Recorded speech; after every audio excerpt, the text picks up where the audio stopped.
Hey guys, it's Kate from Artery, and today we're doing a project inspired by the artist and illustrator Andy J. Pizza.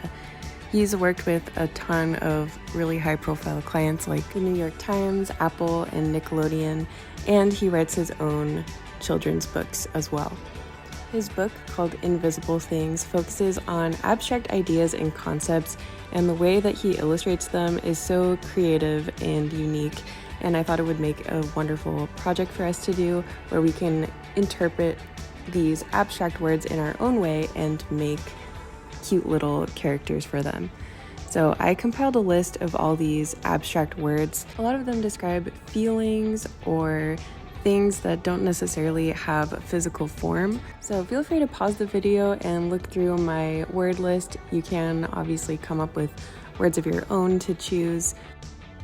And we're gonna give them a form and almost kind of like a little personality for each one. I'm starting out by dividing my paper into 16 boxes. So you can divide your paper into 4 columns across and 4 rows down. And we're gonna do 16 words. So look through that word list and pick out your 16 words. There are lots of words to choose from. I would recommend looking through and seeing which words evoke some kind of imagery in your head.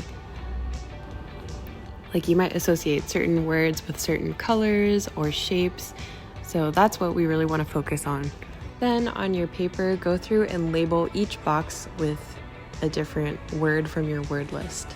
Then we're going to set aside that paper for now, and we're going to sketch out some ideas just in your sketchbook or a scratch piece of paper. And I just start by writing down each word, and then whatever comes to my head, I'm going to draw that and just do a few sketches until you find one that you really, really like. What I love about Andy J. Pizza's designs is that he really personifies the words. Personification is when you take an object or concept and you give it traits that would be considered human. So that could be something like a little face, eyes, a mouth, little legs and arms. So it's almost like we're creating little mascots or cartoon characters for each word. Sketching these out beforehand is really helpful because you might have a couple different ideas that you want to explore, and then you can choose the one that you like the best. There's no right or wrong way to draw these things. It's really whatever comes to your mind, and you might have an association with a word that someone else doesn't have. So everyone's characters will be a little bit different from each other, and that's what's so cool about this project. Something that would be really fun to try is to have yourself and a friend or family member use a list of the same words and illustrate those same words, but don't show each other your illustrations until the end, and then you can see the differences in how you interpreted them.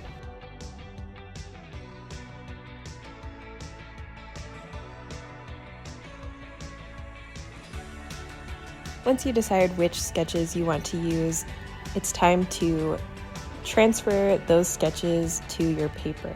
We're going to work in pencil for this part, and we're going to end up erasing our pencil lines after, so don't draw too dark with your pencil.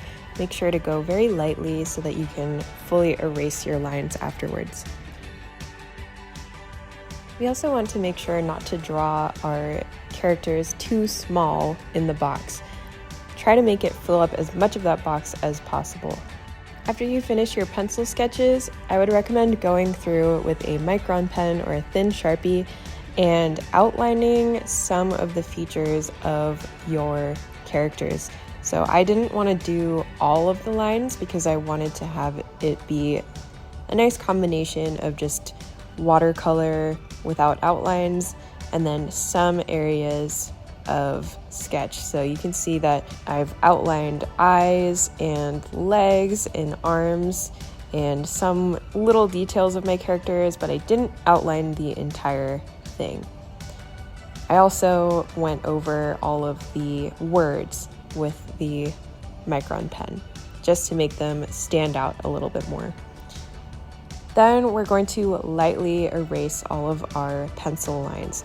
We want to make sure that we can still kind of see them a little bit poking through, so don't fully erase them all, but we just want them to be a little bit more subtle so they don't show through too much when we put our paint down.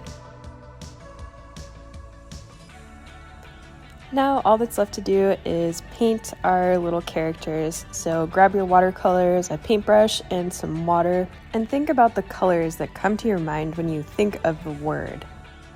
You might just want to choose 2 or 3 colors for each character just to keep it simple. Colors can be used to convey moods and emotions. So if you have a word that is more calm, you might use relaxing colors like blues, purples, and greens. If you have a word that's more energetic, like vibe for instance, I'm using warm, vibrant colors that communicate energy. Don't be afraid to use your full spectrum of dark and light shades, and you can even try experimenting with letting colors bloom and bleed into each other.